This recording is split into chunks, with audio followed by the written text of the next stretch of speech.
வணக்கம் மக்களே. இந்த வீடியோவில் நம்ம எதை பற்றி பார்க்க போகிறோன்னா, திருவண்ணாமலையில் இருக்கிற சிவன் கோயிலை பற்றி தான் பார்க்க போகிறோம். இப்போ நம்ம வந்திருக்கிற இடத்து பேர் பருவதமலை. இந்த இடத்த வந்து சூப்பரான ஒரு ட்ரெக்கிங் பிளேஸ்னு சொல்லலாம். நீங்கள் போயிட்டு இடத்துக்கு ஒரு நாள் ஆயிரும். கீழே வந்து இலவசமாக சாப்பாடு போடுறாங்க. அங்கே நாங்கள் உட்காந்து ரெஸ்ட் எடுத்து ஒரு அரை மணி நேரம் 1 மணி நேரம் சாப்பாடு சாப்பிட்டோம். கீழே வந்து சக்தி தேவியை கும்பிட்டு ஒரு பட்டையை போட்டு படியை ஆரம்பிச்சிட்டோம். படி ஃபஸ்ட்டு நல்லா தான் இருந்துச்சு. போக போக எப்படி இருக்குன்னு பார்ப்போம்.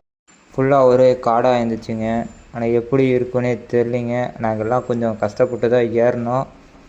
எல்லோரும் ஒரு 1000 படிக்கட்டு ஏறினதுலே டயர்டாகி எல்லாம் ரெஸ்ட் எடுக்க ஆரம்பிச்சிட்டாங்க. இதை பார்த்தா வந்து ஒரு நீரோட போகிற மாதிரி இருக்குது. ஆனால் இதுதான் ஒரு படிக்கட்டு. இதில் தான் நாங்கள் ஏறி போனோம்.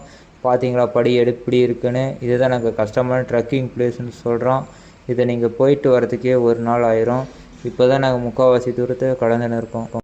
இப்படி இந்த இடத்துல தான் செங்குத்து மலை இருக்கும். ஏறுறதுக்கே ரொம்ப கஷ்டமாக இருக்கும். நாங்கள் எப்படியோ ஏறி மேலே உச்சி அடைஞ்சிட்டோம். சில இடத்த நாங்கள் வந்து காட்டலை. அது உங்களுக்கு சஸ்பென்ஸாக இருக்குன்னே காட்டலை. இப்போயே மத்தியானம் ஆயிடுச்சு. எப்படியோ இறங்குறதுக்கு சாயங்காலம் ஆயிரும்னு நினைக்கிறேன்.